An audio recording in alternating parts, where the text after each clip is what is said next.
Yeah. That's how I'm gonna start the video today. Man, you.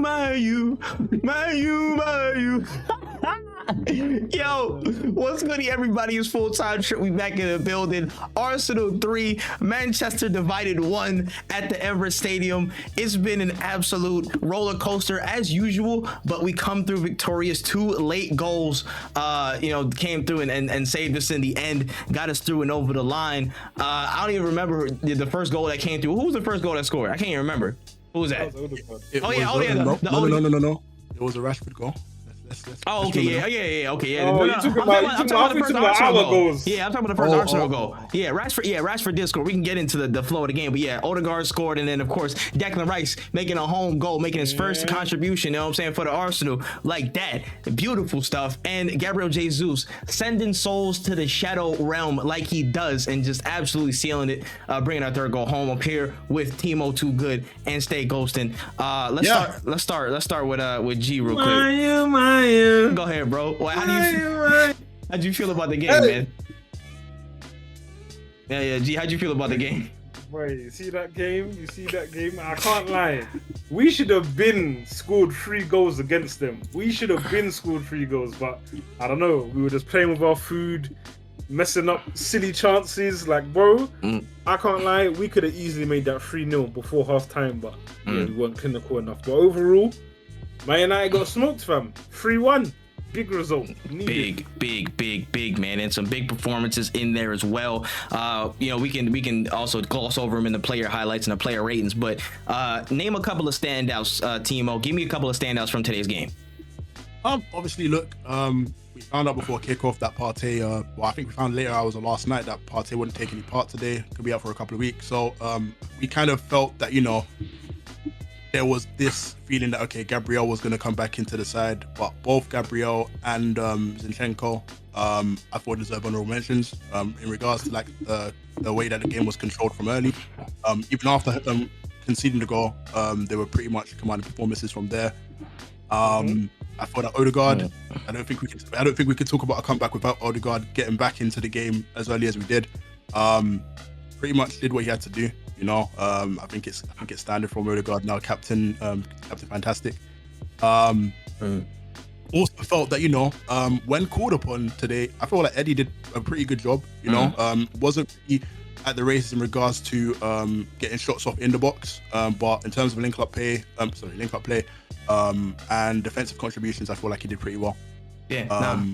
I see it, man. But yeah, I will say though, I will put a pin in something before we get back to the good celebration and all that. This performance today wasn't what I wanted to see. It wasn't for a good 85 minutes. It was not what I wanted to see whatsoever. We were languid. We had our foot off the gas. I feel like we gave them way more possession than they got in the game in January of this year when we beat them 3-2 here. It just felt like we couldn't. I was saying this a couple times during the game. We couldn't turn the screw. We couldn't turn that next notch like how City does and stuff like that. And I hate to compare whatever, but they're the standard for this, so it's the easiest thing. But turning that screw whenever we need that go-ahead goal, whenever we need to, again, we're getting chances but we're not scoring them. Being able to turn the screw, be clinical, and get those last couple things there. Again, there's the Havertz miss. Again, a couple mistakes in there from him. He didn't have a great game, and it's just I think it's a tough adaptation period. But I want him to keep his head up, and I actually still want to, he's gonna find his place in this team. I don't know if it's at 8. I don't know if it's at 9. I don't know. But I think he does some good things. Again, defensively he's good. It's just the concentration and focus on the attacking front, and then we can get into that, probably gloss over a little bit as well. But yeah, just today for a good 85 minutes, it wasn't intense enough. We had them for the taking, and we need to figure out over this international break, what do we need to do to put teams away when we have the upper hand? We can't just make a mistake and then turn it on like that. It's fun in the moment, cool, but it's not sustainable. It's not sustainable, because what if we do this in the Champions League and then we're facing a top tier side, in Europe, and we can't respond like that? We can't do what we do. What if we're running up against opposition like that? We have to cut out the mistakes. We have to cut out the small things here and there that are holding us back. We have to defeat ourselves before we can defeat anybody else. That's my main thing. So I just hope that going into the international break, we can take a look at that and really lock in. But let's roam through. I'll go to the player ratings really quickly. I'll start. Ramsdale gets an 8 for me. Ramsdale was really, really good when called upon.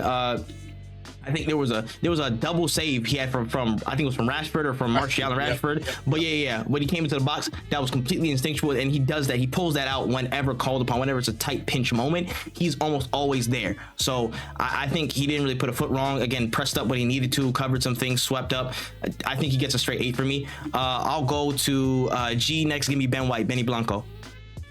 Ben White, I'm gonna give a 7.5. I feel like he definitely had a rough day against Rashford, but Rashford, he's a quality player, man. Like I feel like most fullbacks in the league, he gives a tough time, but there were moments of like good spells from Benny during the game. Like I feel like offensively, like he was doing that overlap that I've missed seeing because he's been playing centre back, and him overlapping to like attack with Saka and link up with Odegaard as well. I feel like that's one of our strengths that we have to play to. And I feel like, he was very, very good for me. So I give him a 7.5. Defensively, could have been a bit better in moments, but overall, solid game for him. Yeah, I hear it. Timo, give me William Saliba. I think it's your typical Saliba performance. Nothing too crazy. I think he's probably going to get a 7 from me. Did well in regards to his recoveries. There are a few on Rashford and a few on Martial that I felt that went under the radar. Very progressive passer. Tried to make things happen. A lot. Even pretty much after the goal was scored, I felt like he played even better. It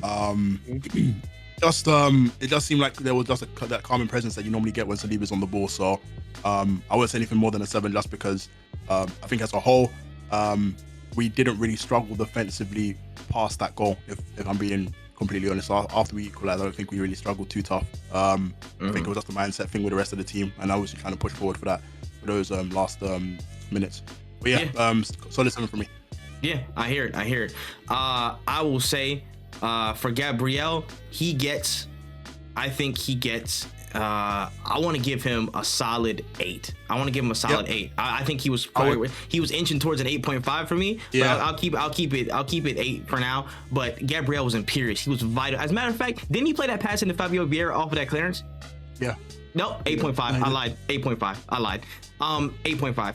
He was absolutely imperious today. When Holland came in, or Holland, whatever, the other Holland, you know what I'm saying, that guy, the you know what I'm saying, the T1000 or whatever the hell, the B-Tech version, whatever. I don't know what to call him. But whenever he came in, he was trying to give some people problems. He was being real aggressive. Gabriel handled that in like a couple of minutes, like 7 minutes. He got used to it and then figured it out from there. Again, prime clearances, tracking, everything. This is the defensive solidarity that we missed overall, and Gabriel is just Gabriel. He's gonna do it. Imperial center back, and the people that are doubting him are saying, oh, he wants to leave or whatever. He's committed to us. He's committed to what we do. He gets an 8.5 from me. Vital to what we did to win today. Vital for that last few stretches of the game. Vital. Yep. All right, Ghosting. We'll go to Alexander Zinchenko really quickly. Zinchenko, hey, I'm gonna be real. You getting an 8 from me today. It was great to see him on that pitch, like offensively, and even, I can't even lie, today I thought it'd be one of the days where maybe defensively he's gonna get exposed a little bit, but he was solid. Yeah. Like as soon as like a United attacker got the ball, he was already behind them, just trying to hook the ball from the side or whatever. Like he was on them. I feel like he was doing his normal, the inverted duties, dropping into midfield, breaking up plays, slowing it down, helping build up the counter attacks, all of that. Like Zinchenko, solid 8. Good to see him started today. I hear it. All right, Timo, our captain today, Martin Odegaard. Where do I begin? Martin for me probably gets an 8. I think when you go behind in the fashion that we went behind in, I know the team obviously run the whole basketball effect, and we've been known that for a good 18 months now. I'm going on to 2 years. But you still have to display it every single time. You have to display it every time you go behind. This Arsenal team, when they do concede goals, there's an energy that stems from the DNA, from the spine of the team, and I mean Odegaard's pretty much there. I feel that for you to kind of take the emphasis and look to kind of be like, you know what, look, we fucked up, but there's no way this game is over, and to score within a minute 29 seconds tells you exactly where the team as a whole are. The passing patterns throughout the whole game had Odegaard DNA all over it. So I think it's just a thing where as soon as you get that goal and you can see what he was trying to do, whether it was shots, playing passes in. I think the only time I could really say that I could be heavily critical on Odegaard was on the edge of the box. He could have played 2 or 3 players, held on the ball for slightly a bit long, but that's one phase out of like what the whole 90 minutes. Yeah, you know, you can let him off. I think without him we'd be a lot worse off in regards to how the game panned out. So yeah, he gets an 8 from me. I agree. Captain doing captain things again. He was, I think more than this season. I think it's still early days to give a full conclusion on it, but he has been able to have some more output than he was prior. Again, he scored a lot of goals last season. Again, he on some record equaling stuff. But I feel like now in games he's not as afraid to try. And exactly. we need that from our midfield. We need no fear. We need the ability to make things happen. So I'm glad we're seeing that, and I'm glad he had that performance today. I agree. Let me get right to it, man.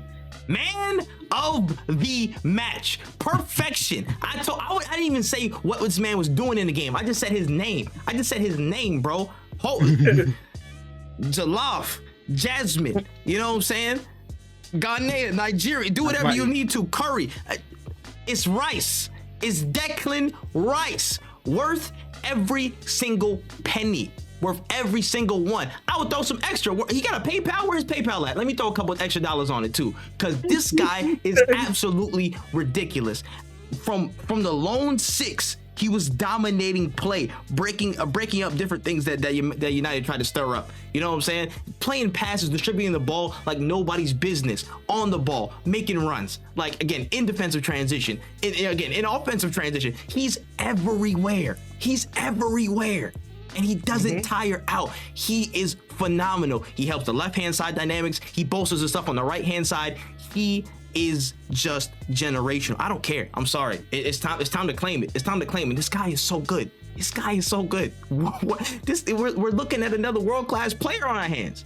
This is serious business. This is serious business, bro. And one of the reasons why I saw the Partey injury and I wasn't even that worried, I'm like, bro, we got the next up right here. He's right here. He's gonna do what we do. And if we need to change dynamics at the right back and stuff like that and go back to and revert a little bit while things settle down, cool. I wasn't that worried because we have Declan Rice now. That is such an important piece of this team going forward, and you're gonna see even more of that this season. I'm so glad he scored. I'm so glad he got his contribution and capped off what has been a really good start to life. He's adapted so well, and I haven't seen enough good words about how well he's adapted. Because you don't see him, don't mean he's not doing a bang up job of what he's been putting out these past couple games. Fantastic, 10, perfect. Man, I'll throw it to Kai Havertz for you, Ghostin. Boy, this is a tricky one. I'm not gonna lie, Havertz, he gets an above average rating. Like, I'm gonna give him a 6. But one thing I want to highlight, and we spoke about during the game, like, offensively, I'm gonna be honest, he wasn't the best in it. He wasn't the best at all. But I feel like just him having like the determination and like dedication in the game to constantly make runs. If we lose the ball, he was quick to help and, recover the ball, win like aerial battles. And I know these are things that they highlight for him as of late anyways, but I feel like defensively, he done a good job for us, man. Like, offensively, I want to see more from him.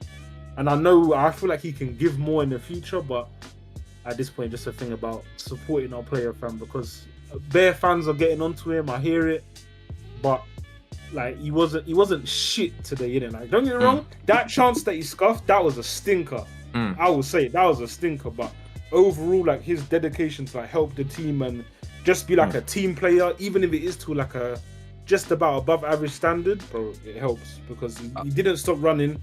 He was always helping with recoveries. Whenever like Man United got on a counter attack, he was one of the first to start running back. Like, he has dedication to the team, so I'll give him a 6. And even just to add on to that briefly as well, like, I feel like when the match was going on, it was like you could clearly see what he was trying to do.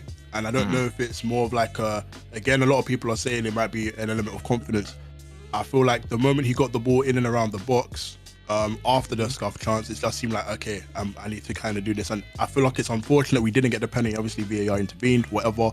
But that's more of what we want to see. Like, if you are gonna play in that half space, or you're going to take the advanced left 8 position, you want to be able to drive and make defenders make that sort of indecision. You get it? So I feel like he was slowly getting to that, and I feel like maybe after the international break we'll see more of what we are expecting and what we want to see. Because at the end of the day, there's no player you want to sign and then you just want to get onto 3-4 games into the season, bro. Like, that's not Arsenal FC, and I know a lot of the fans are doing that, but that's not how this Arsenal are, you know. And I don't want to associate with that some side of the fan base, but you know, just give the guy time, you know. It's just one of those things. Yeah, and I'm like, I want everybody who steps foot in this club to do as good as they possibly can. You know, that's that. At the end of the day, whatever history they have, whatever that is, whenever you step here, you put on this shirt. We want you to we want to egg you on. We want you to be the best you can be. So, and then that there's no exception for Havertz. Again, Havertz has his past. Havertz has, again, like I say, the PTSD of Chelsea. You know what I'm saying? I don't care. I don't. At least late Chelsea, whatever. Yeah, you could say they won the Champions League or whatever. But him playing in there and him being outcasted by a lot of fans and him being just subject to a lot of different systems that probably weren't fit for him in the best way. Now, I guess pushing him to play a different position and rechanging his mind state is going to take a bit. So give him time. That's still me. I'm persistent on that. I think he'll come good. So there's that. I'll jump on Bukayo Saka real quick. I'm going to give him a 6.5. I think he was, again, he had some moments today, but otherwise generally subdued. And this has been an unfortunate through line for the first few games of the season. He just hasn't been impactful, and maybe it was because of the system change and the right-hand side dynamics were a little bit off for him. And now he's getting used to it with this first game back, and just something there. He even had to drift to the left-hand side like he did in games prior to try and get some shine on the ball, but just wasn't as impactful. Wasn't the usual Bukayo. Wasn't the really incisive player. And maybe it's just the little tweaks that they're making here and there. But again, he ran his socks off. He did what we had to do, just again help support in some really strenuous defensive situations with Ben White and Rashford on that far left wing of theirs, right hand side of ours. So I'll give him 6.5 today. I'll roll to Eddie Nketiah Golston. Eddie Nketiah, I am gonna give Eddie a 7.5. I feel like he put in work. But one thing that I will say, I feel like Eddie Nketiah, I don't know if it's like there's a level of like uncertainty in himself, but I doubt it because he puts in the work. He wants to be in that starting lineup. Some of these Man United defenders, I promise you, bro, he can take them on and get past them, but there were just moments of hesitance, and it's like, bro, don't underestimate yourself. Like, you can beat this Man. I don't think there's one Man United defender here, whether it's a fullback, centre back here, that 1v1. Like, if he applies himself, he will get. He will beat them. He will beat them. He will beat them. Because fair enough, he isn't like the tallest as a striker, but he's got strength. He knows how to like use like his skill set. Like like he can beat these players, and it just, I don't know what role he's been asked to play in the team. Like maybe, I don't know. Like I think as a striker, he should be taking on players, but it seems he's more there to like try and link up play and support the wingers and things like that. Because sometimes you do see him drift wide as well. So I don't know, but I feel like overall he had a good game. Yep. He had grit. He was constantly like pressing to try and get the ball. Like constantly running. Like by the end you could see he was tired and Jesus had to come on, but that's not tired from just running around mindlessly. Like he was applying himself all the time. And I'll give him his props. I wish he got a goal, but here. And real quick, we can stop on Timo Gabriel Martinelli. Hey, man, my number 11. All right, so I think I'm gonna give Martinelli also a 7.5.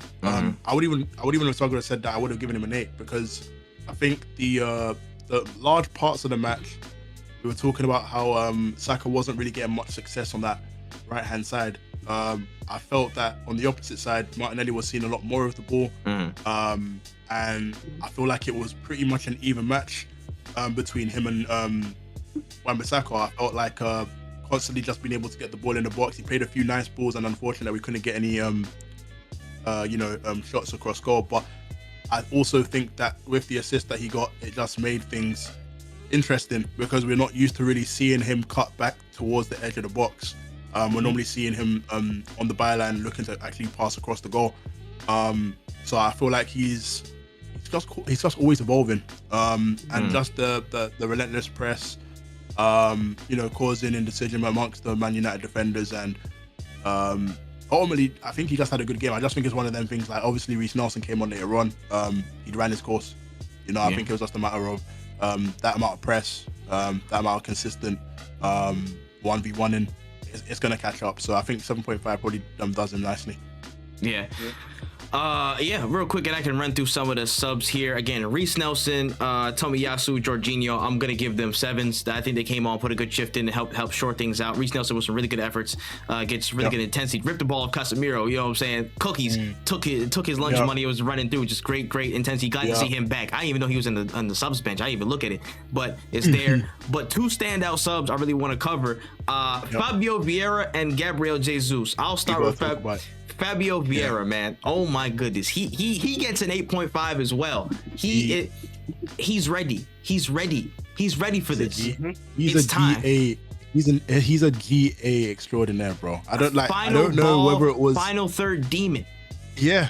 I don't know how to explain it to you. Like, and it's the ease at which he's doing it at. Like some players, you're in that last 30 seconds, last minute of a game, and your feet turn into jelly, or facts, your mind's frazzled and all that stuff. Pass, you know, but it just seems like, and obviously I know he was a substitute, but even in high pressure moments, it can happen to anybody. He just seems to have got that element of calm and precision that just finds the player it needs to find, and it's literally up to the player left. And obviously him delivering that pass to Jesus, and Dalot being sent on international break early, ended up in us getting the third goal. And all I can say is that I'm just happy for Jesus, obviously back from injury the last game, and now he's back on the score sheet for Arsenal. So yeah, bro.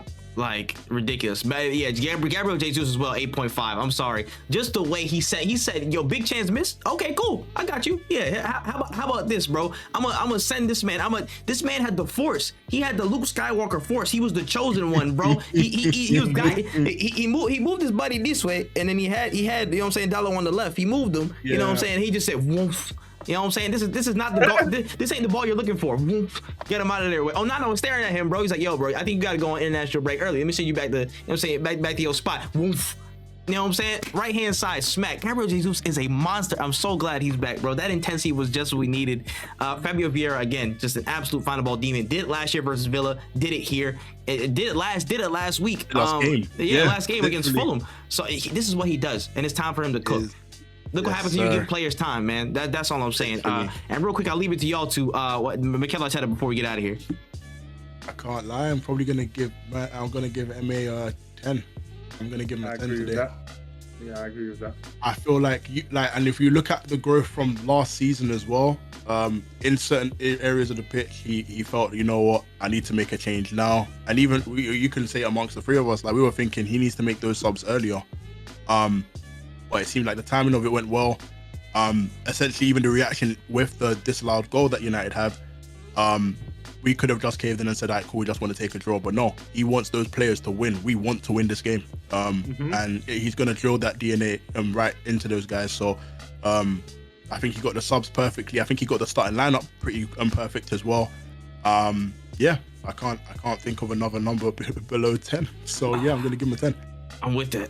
I hear it, man. So yeah, that's all we got, baby. We going to international break, but I think we going on a real nice high note. A lot of good things to soak in, to just understand. It feels good, man. It feels good. And after the Champions League break, after the international break, man, Champions League, we're back.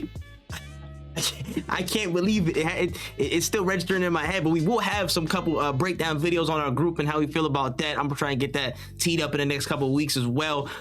Ghost and Timo, listen, thank y'all so much. I appreciate y'all for being in. What? Any final statements before we get up out of here? Ghost, do you have one? Because I definitely have one. I've already sung the Man U song. That's all I needed. Okay, you know what? Yeah, I know we don't commonly do this over here. Yeah. But what I will say is that Rasmus Højlund, hey, I ain't gonna lie, he is going to be a problem. I agree. I genuinely believe the physical nature of the battle he had with Gabriel. He is going to bully a lot of defenders in this league. Without doubt. I'm not gonna lie, he surprised me. For that first 5-10 minutes he was on, he surprised me very well. He was giving that back line some good problems. But you ain't gonna trouble my back four. You know what I'm saying? Yeah. Get going, get to the next You know what game. I'm See you in April, March. I don't know when we'll see you guys. But y'all dog. can do it with everybody else, but you ain't doing it with us, bro. You.